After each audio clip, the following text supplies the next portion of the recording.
Bienvenue, chers auditeurs, dans l'édito après 2 semaines de Oui. pause. Oui, oui, 2 semaines où j'étais cloîtré dans mon domicile, dans les profondeurs de mon sous-sol, en train de faire des rénovations. Donc, ça vous a sûrement manqué ce feature-là. Ben, il est de retour avec l'édito. Et aujourd'hui, on veut parler quand même d'un truc important qui est sorti dans les derniers jours. C'est le rapport du protecteur du citoyen qui dénonce, entre autres, le manque de main-d'œuvre qui plombe les services publics. On nous parle aussi dans ça de toutes sortes de trucs là, qui sont problématiques. Retard dans le traitement des dossiers, erreurs administratives, perte de documents, congestion des lignes téléphoniques, manque d'informations. Et là, ben, je trouve que la pénurie de main-d'œuvre, elle a le dos large. Moi, je veux bien là, qu'on utilise cet argument-là pour justifier, mais si ça ne fonctionne pas avec la SAQ, c'est son système bidon, là, c'est pas à cause qu'il manque de main-d'œuvre. Non, non, exact. Je trouve que je trouve qu'on tourne un peu les coins ronds avec ça.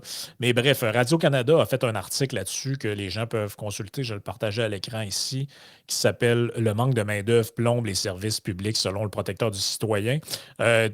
Tu as parcouru le rapport là, qui fait une cinquantaine de pages du protecteur du citoyen. T'as pensé quoi de ce que tu as vu puis de la couverture de Radcan à ce sujet-là? Ben, j'ai trouvé le rapport intéressant, puis la couverture de Radcan était tout à fait correcte. Tu as mentionné il y a quelques instants, justement, les problèmes informatiques à la SAQ, ben, le protecteur du citoyen en a parlé. Puis il mentionne même qu'il avait exprimé ses craintes à la SAQ avant que ça se fasse, mais qu'à l'époque, il avait obtenu des réponses, entre guillemets, rassurantes. Fait que bon, tu sais, all right. Là. Mais Mhm. évidemment, ce qu'on n'en est même pas encore sorti de cette histoire-là. Là, donc, bon, voilà. Mais non, j'ai trouvé ça intéressant. Puis où est-ce que le protecteur du citoyen s'attarde, notamment parce que de ce qu'il décrit comme étant une pénurie d'employés de l'État, là, parce que ça revient à ça. Bon, sans grande surprise, il y a le système de santé, mais il y a d'autres choses dont on parle peut-être pas assez dans l'actualité, c'est les. Bon, on va en prendre un terme profane, les gardiens de prison essentiellement, le personnel qui travaille dans les Mhm. prisons provinciales. Et c'est très vrai, tu sais. Je m'appelle, je ne sais plus si c'était pendant tes vacances ou un peu avant, mais il me semble qu'il y a quelques semaines, bon, il y avait une histoire comme quoi que, oups, les agents correctionnels ou en tout cas les gardiens de prison ont comme échappé un détenu, si tu veux, pendant un certain moment. T'es comme, bon, il est rendu où, tu sais. C'est une histoire, ça fait peut-être plusieurs semaines déjà, là, mais en fait, tu sais, il y a des histoires un peu louches qui sortent par rapport à ce qui se passe dans nos prisons, puis tu sais, moi, c'est pas le personnel que je blâme parce que, ben, tu sais, c'est un travail qui est très, très dur. Là, tu sais, travailler dans une prison pour des raisons évidentes. Je pense qu'on n'a pas besoin de s'attarder là-dessus. Il faut savoir aussi que les employés des prisons provinciales sont moins payés que ceux des pénitenciers fédéraux. Ça, c'est quelque chose qu'on trouve dans l'ensemble de la fonction publique québécoise. Tu sais, souvent, les employés, ben, les fonctionnaires provinciaux sont moins payés que les fonctionnaires fédéraux. Et les Mhm. fonctionnaires fédéraux sont généralement moins payés que les fonctionnaires municipaux, ce qui est un peu drôle quand on y pense, là. Mais bref. Fait que, tu sais, il y a de ça. Ça, je trouve intéressant que le protecteur en parle, parce que, tu sais, c'est comme, ça fait partie de notre système de justice au sens large, en quelque part, là, nos prisons, puis tu sais, notre Ouais. système d'encadrement des détenus, puis quelque chose qui mérite d'attention. Mais cela étant dit, tu dis, ben, pénurie de main-d'œuvre. Tu dis, parce qu'à un moment donné, c'est quoi la limite qu'un État comme le nôtre, tu sais, qui est déjà quand même assez imposant, qu'on a une population pas si importante que ça au Québec, tu sais, qu'on peut se permettre d'employer de l'État finalement? La question, moi, ce que je soumets, c'est-tu vraiment qu'on manque d'employés ou si c'est plutôt qu'il y a une mauvaise affectation des ressources financières, ressources humaines? Encore une fois, c'est des programmes informatiques qu'on a vu à la SAQ que, bon, c'est un vieux système. Mais là, finalement, on essaie de le changer, puis je sais pas, il y a un problème au niveau de l'expertise ou quoi que ce soit, puis c'est juste pire que ça n'a jamais été. Tu sais. Ça aussi, ça porte atteinte. Je pense que c'est assez évident là, que ce qui se passe à la SAQ présentement, ça porte grandement atteinte à leur productivité. Tu sais. Fait que, puis, tu sais, puis je suis pas en train de dire que tu peux pas prendre, mettons, genre quelqu'un qui travaille à la SAQ puis dire, quand tu vas travailler dans les prisons toi la semaine prochaine, ça marche pas de même. Il y a des syndicats, il y a des contrats de travail, puis ultimement, au bout de ça, tu sais, je veux dire, indépendamment de tout ça, c'est des êtres humains, c'est pas du bétail, tu peux pas juste faire 15 ou les choses Non, de c'est ça. temps-là. Là. Mais on peut se questionner quand même, tu sais, on en a parlé, tu en as parlé précédemment, tu sais, le poste de, c'est quoi, le consultant ou conseiller à la diversité à la Ville de Montréal ou je sais pas trop, l'espèce de bureau de, tu Ah sais, oui, ben écoute, moi, c'est mon liner depuis longtemps. Il n'y a aucune pénurie de main-d'œuvre pour les bullshit jobs. mhm, Hydro-Québec, ils n'ont pas de problème à se trouver 4 trolls voilà. pour alimenter en permanence leurs réseaux sociaux et animer un espèce de podcast bidon aussi. Donc, eux, apparemment, c'est un enjeu aussi, trouver du personnel. Ça compromet la maintenance, tout ça. Tu te rappelles quand il y a eu l'histoire, entre autres, du verglas. l'hiver passé et qu'on nous disait à Montréal, c'est un problème parce que c'est très difficile d'avoir des monteurs de ligne qui vivent à Montréal parce que pour toutes sortes de raisons, parce que la ville est invivable. Donc, ils restent plus en banlieue. Donc, Mhm. quand il y a des pannes, c'est plus long de se rendre sur place. Ils sont dans le trafic, etc. Fait que ça posait des enjeux pour Montréal. Par contre, pour trouver 4 trolls pour animer les réseaux sociaux et insulter les gens, ça, il n'y a pas de problème. Pour trouver des commissaires à diversité, il n'y a pas de problème. Les hôpitaux manquent d'infirmières, manquent de préposés aux bénéficiaires, tout ça. Mais si vous allez voir les comités d'inclusion, puis Ben, les c'est ça. Kaizen, puis toutes les patentes que vous voulez, où tout le monde brasse des nuages avec des post-it sur un tableau blanc, là, ça, il manque pas de monde. Il y a beaucoup, beaucoup de monde dans ces trucs-là. Fait que, tu sais, à un moment donné, comme tu dis, c'est une question d'allocation des ressources. Puis l'autre affaire là-dedans, c'est que, tu sais, je veux dire, le secteur public fait office, d'une certaine manière, de concurrent déloyal dans le marché de l'emploi par rapport aux autres employeurs privés parce qu'il offre une sécurité d'emploi, un fonds de pension et des conditions souvent qui sont bien meilleures que dans un secteur privé comparatif. Là. Si vous pensez à tout ce qui est, mettons, la SAQ, la SQDC, tout ça, ben, il n'y a pas grand dépanneur ou magasin de vente au détail qui peut rivaliser avec les salaires que ces gens-là donnent.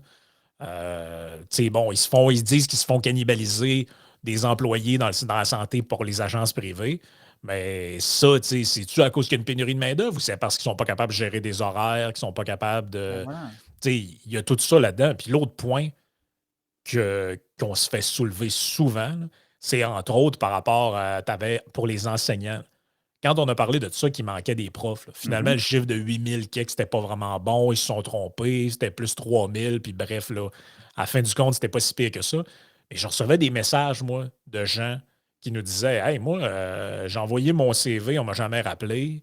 Tu sais, c'était rempli de monde, là. Pareil, puis rappelle-toi dans le temps de Je contribue, là, pas tant de choses. Là.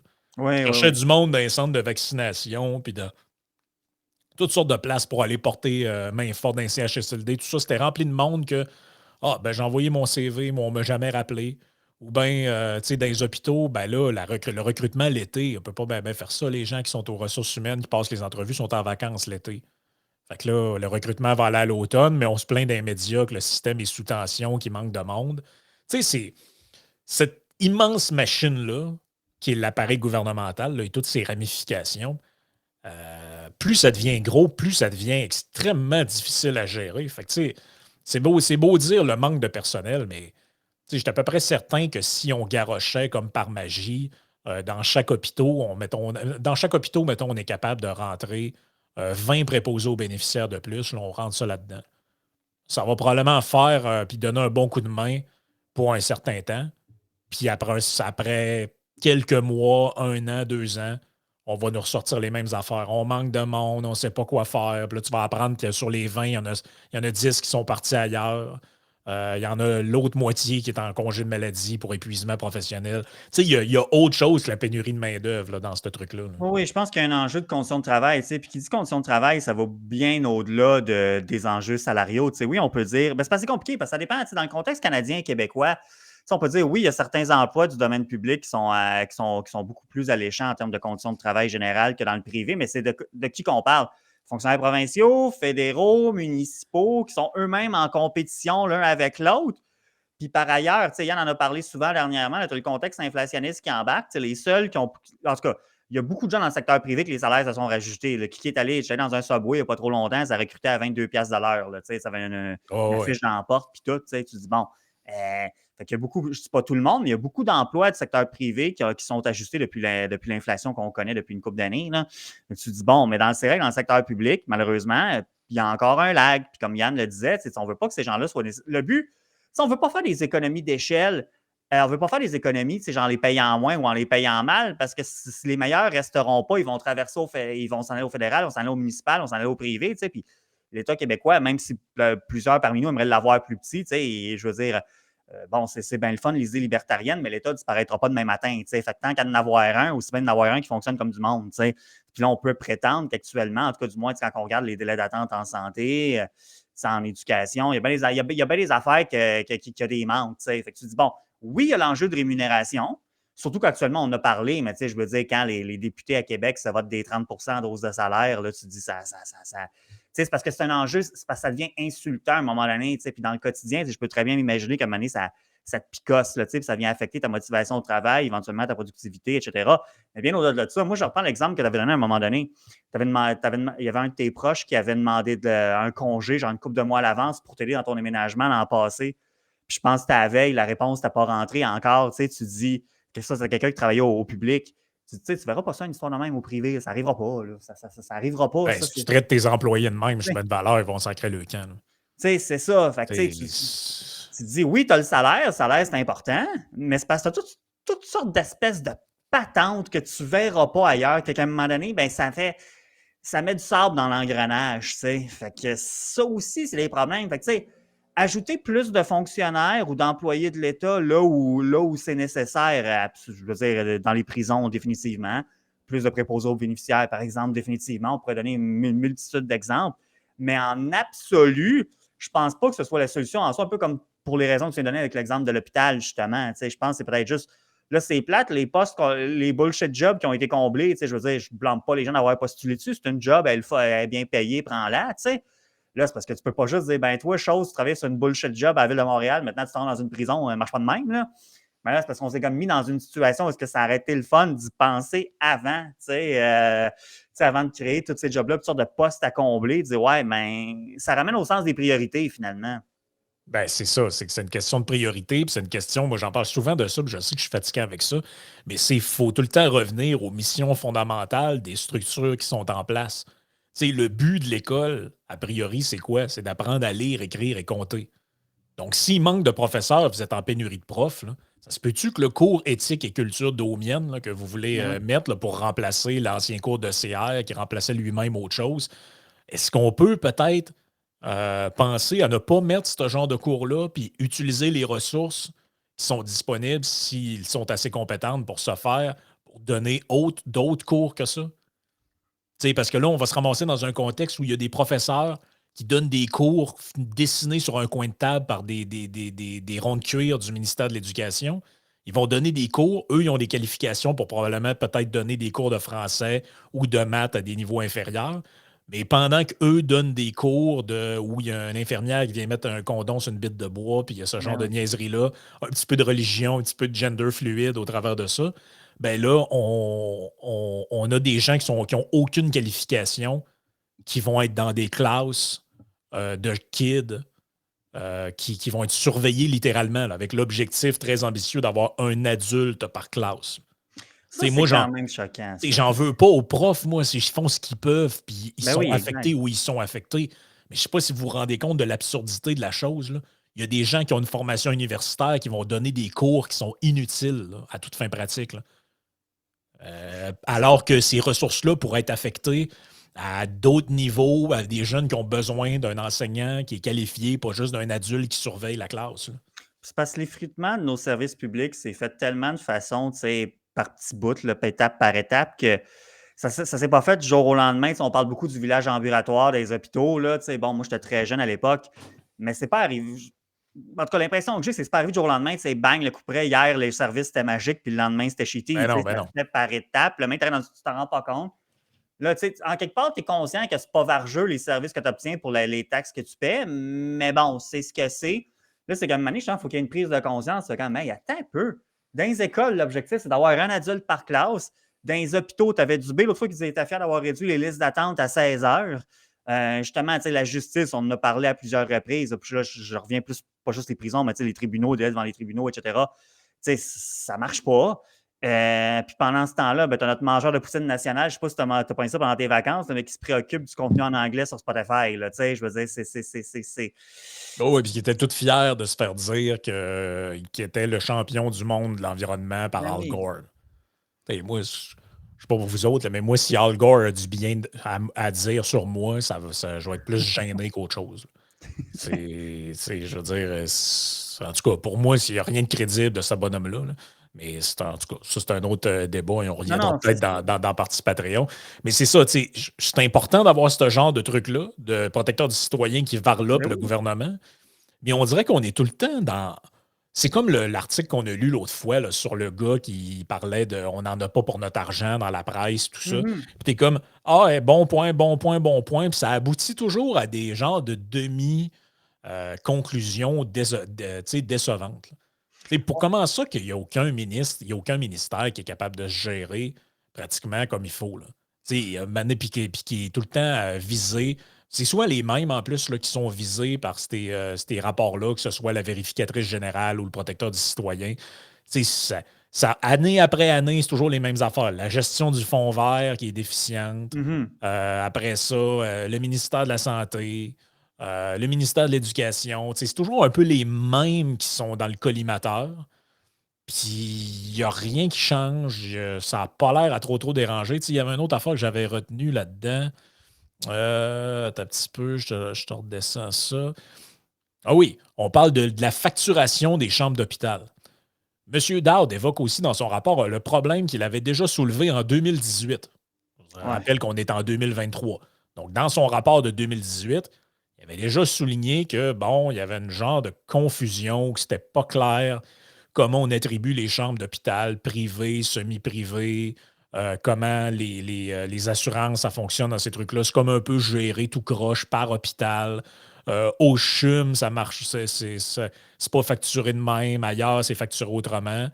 Et là, on dit, malgré les recommandations passées du protecteur du citoyen, de nombreux hôpitaux continuent de demander d'emblée à leurs usagers s'ils souhaitent séjourner dans de telles chambres, sans les informer préalablement de leur droit de séjourner gratuitement dans une salle, une pièce partagée.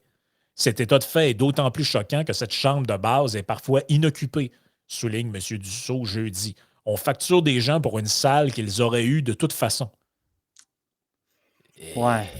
Je suis sûr que ceux qui ont pensé à ça dans l'appareil, les hôpitaux, etc., sont bien contents. Ça va encore aller chercher des revenus de plus. Mais tu dis pourtant, vous manquez-vous réellement d'argent? Je sais que vous n'avez pas d'argent pour faire telle affaire, mais tu sais, c'est parce que c'est ça. Ça revient un peu à ce que ton commentaire sur le texte de la presse tantôt. C'est que tout ce genre de texte dans les chroniqueurs qui ne font pas partie de ceux qui partagent notre communauté de pensée, disons, tu arrives toujours avec les mêmes conclusions qui est faire plus de ce qui ne marche pas.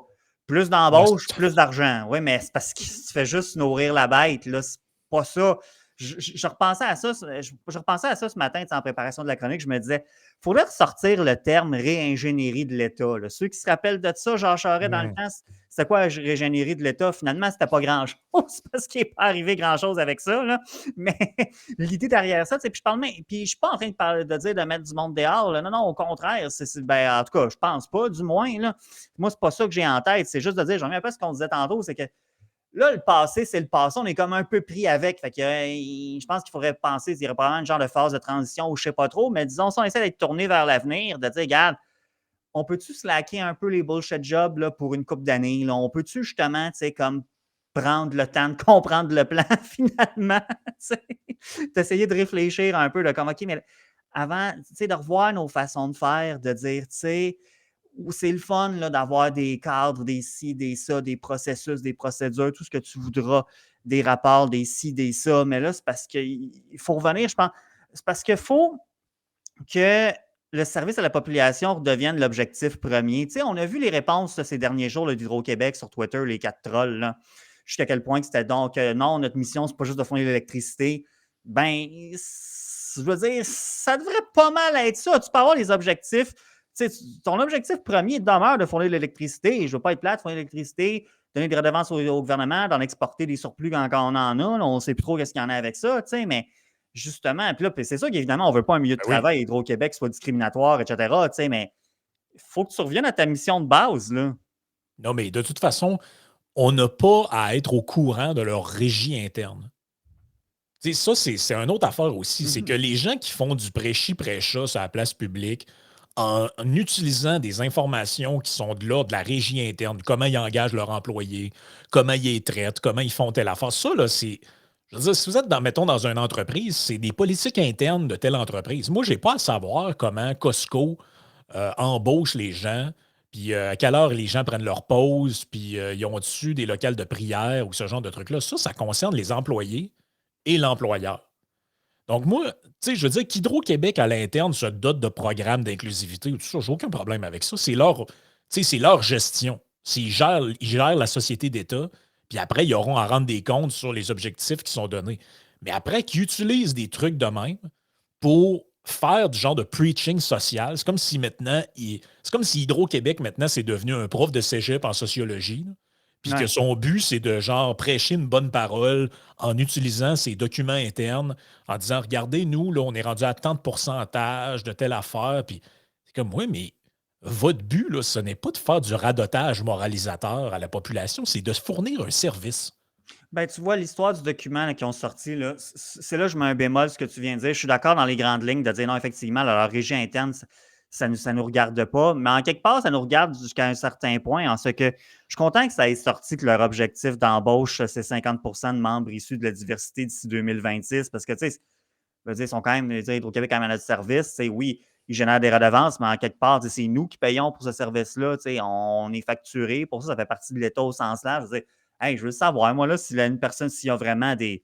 Ben, c'est de la discrimination positive, là, en quelque part, ils n'ont pas peur des mots. Je suis content de savoir, puis jusqu'à quel point, tu sais, le prof Caron les a talonnés sur Twitter. Je crois que c'est hier là-dessus, puis il posait des très bonnes questions. Je ne sais pas s'il y a répondu, là, mais sais, je suis d'accord avec toi, sur le fond, ça ne devrait pas nous concerner, mais là, c'est parce que quand ça dépasse une certaine limite, tu dis, ouais, ben là, t'as peu, là. Non, je veux le Ouais. savoir, dans le Ben, fond, là. peut-être que c'était pas le bon choix de mots dans le sens que ça ne nous concerne pas. Ce que je veux dire par là, c'est que l'information doit être publique. Mhm. Je suis d'accord avec ça. Effectivement, c'est une société d'État, donc il n'y a rien qui devrait être caché. On devrait avoir accès à tout, ce qui n'est pas toujours le cas. Mm. Mais le brassage de ces trucs-là ne devrait pas. Tu sais, je veux dire, ces discussions-là sur leur virtual signaling, tout ça, ça devrait être de la régie interne Ah qu'ils oui, ont oui. avec Cébia autour d'une table avec des gens. Puis là, qu'est-ce qu'on fait? Puis est-ce qu'on met ça de l'avant ou on met pas ça de l'avant? Tu sais, ça n'a pas à être. euh, Parce que, tu sais, là, ça a l'air bien drôle parce que c'est quatre gauchistes qui font du politiquement correct, en gros. Là, tu sais, je veux dire, il n'y a rien Mhm. de courageux à faire ces statements-là. Là. C'est les mêmes statements que vous allez voir dans n'importe quelle série ou film d'Hollywood. C'est les mêmes affaires c'est 100% des chroniqueurs sont d'accord, etc.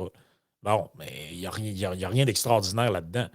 Mais imaginez-vous un seul instant que, mettons moi, moi, je suis engagé par Hydro-Québec pour être modérateur des réseaux sociaux, là, puis je fais que faire des publications ou répondre au monde du genre vous devriez vous désaffilier puis vous installer un panneau solaire, tout ça. De toute façon, notre réseau, c'est de la merde. Puis, tu sais, que je commence à faire, genre, que je suis comme le libertarien de service. Pas là, il y a Ben plein oui. de gens qui feraient comme.